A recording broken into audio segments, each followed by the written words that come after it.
You'd think after 22 years of peaceful ranch living, folks would know better than to poke the bear. But apparently, a clipboard and a cheap polyester vest now give some people the courage to start wars they were never built to finish.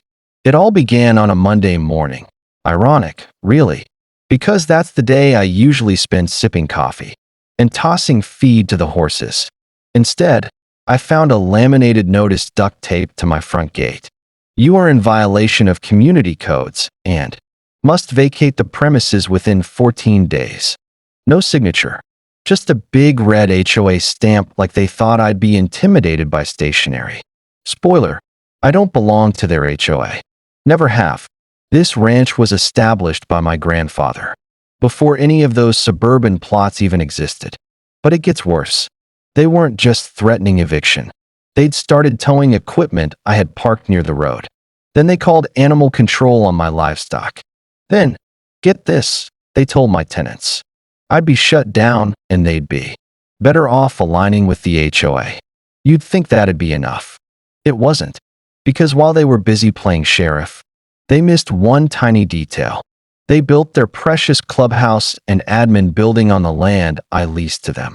Let's just say, I stopped being Mr. Nice Rancher and started playing landlord. The ranch sits on 48 acres of old oak and hard soil, nestled just beyond the reach of manicured sidewalks and pastel picket fences. It's not glamorous, but it's mine, inherited from my grandfather, rebuilt after storms, and standing strong long before some suburban warriors decided their HOA should expand influence. The first sign of trouble came not from a person, but from a paper. A letter in my mailbox, marked with HOA letterhead, despite the fact that my property legally lies outside their jurisdiction. It said something about new zoning interpretations, noise complaints from residents adjacent to community boundaries, and concerns about agricultural operations not aligning with neighborhood character. In plain English, they didn't like the smell of hay or the way I ran my land. The letter was unsigned. I called the number on the letterhead. No one picked up. So I visited the HOA office, which, conveniently, is located in a building leased from my LLC. A building I bought 10 years ago as part of a side investment. Inside, I met Karen. Yes, her actual name. She had a nameplate, a smug smile, and the unmistakable aura of someone who thinks parking enforcement is a divine calling. You'll need to comply or vacate, she said, barely looking up. I explained calmly that my land was not under their HOA. She gave me that tight-lipped smile that says, "We'll see about that." And they did. Suddenly, anonymous complaints began rolling in. Noise violations, tractor disturbances, unregistered animals. I kept records, called the county, confirmed I was within legal rights. Then came the fines. Slipped under the gate, emailed, mailed again, and then again, with added late penalties. I didn't pay, so they tried another angle. They reached out to my renters, small families who leased tiny homes I built out back, and told them the ranch was being reassessed for non-compliance. Some tenants panicked. One packed up and left overnight.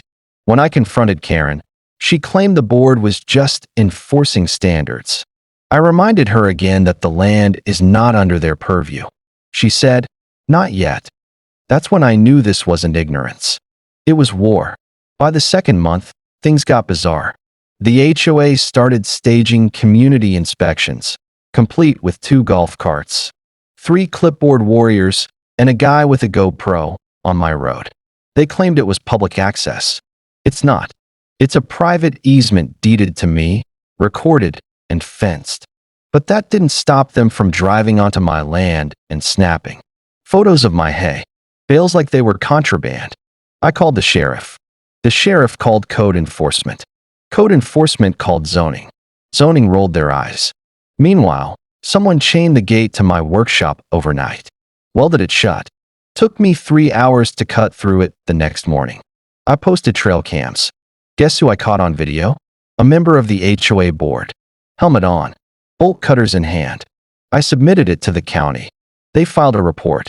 But when HOA has deep pockets and friendly lawyers, the wheels of justice move. Slow. Next, they claimed I owed back taxes on their office building. Funny thing is, I own the building and I pay the taxes. But their move was strategic. They tried to discredit my LLC, filed a zoning complaint against their own building just to push code enforcement onto me. That stunt cost me $1,000 in admin time and legal review. But every move they made, I logged it, recorded it, saved receipts. I wasn't just angry, I was preparing. Because what they didn't know is their lease on my building. It was due for renewal in 45 days. And the lease had one very specific clause. I dusted off the original lease agreement. I remembered negotiating that clause years ago. Section 14C. In the event of public nuisance or targeted harassment initiated by tenant representatives toward the lessor or their affiliates, the lease may be terminated without refund or legal delay. Public nuisance. Harassment. Check. Check. I drafted the notice of termination and attached a highlight reel of video evidence, complaint letters, and tenant testimony. Sent it certified mail. Delivered one in person. Karen was there when I dropped it off. She smiled at first, then read the header. I watched the color drain from her face like someone pulled the plug on her confidence. "You can't just kick us out," she snapped. "Oh, I'm not kicking you out," I said calmly. "The clause you signed is." They had 30 days to vacate. No extensions. And once they were out, I chained the gates, changed the locks, and, just for poetic effect, hung a massive banner across the old HOA sign. Lease violated.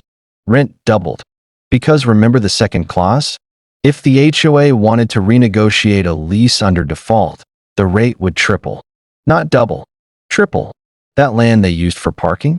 I had it surveyed. Turns out, a third of their neighborhood events lot bled into my parcel by 18 feet. So, I posted no parking signs. And I had them enforced. Each car towed came with a $250 release fee. I donated every penny to local 4-H and veterans farms. The final HOA board meeting on my property was cinematic. Karen stood in front of a folding table in the field, behind the locked office building, holding a megaphone and a clipboard, addressing 10 bewildered residents who'd shown up expecting the monthly budget update.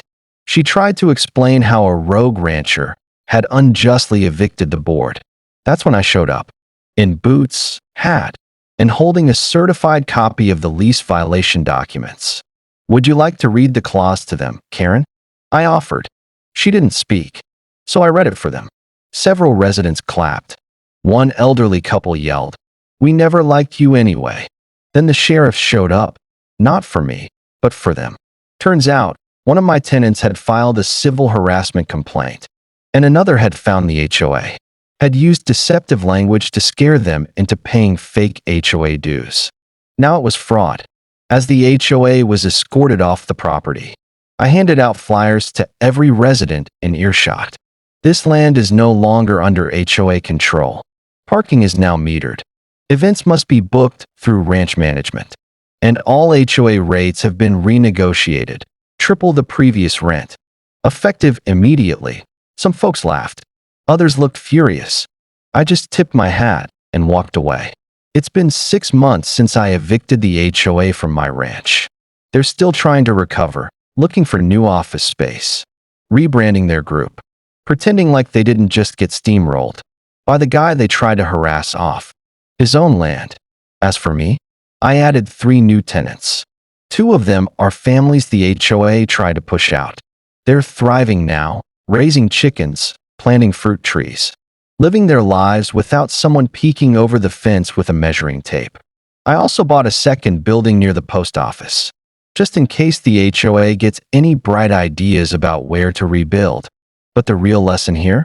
Sometimes, the best revenge isn't loud. It's legal, it's patient, and it's done with a smile. You want to mess with someone's livelihood? Better make sure they don't hold your lease, or your parking lot, or your meeting room.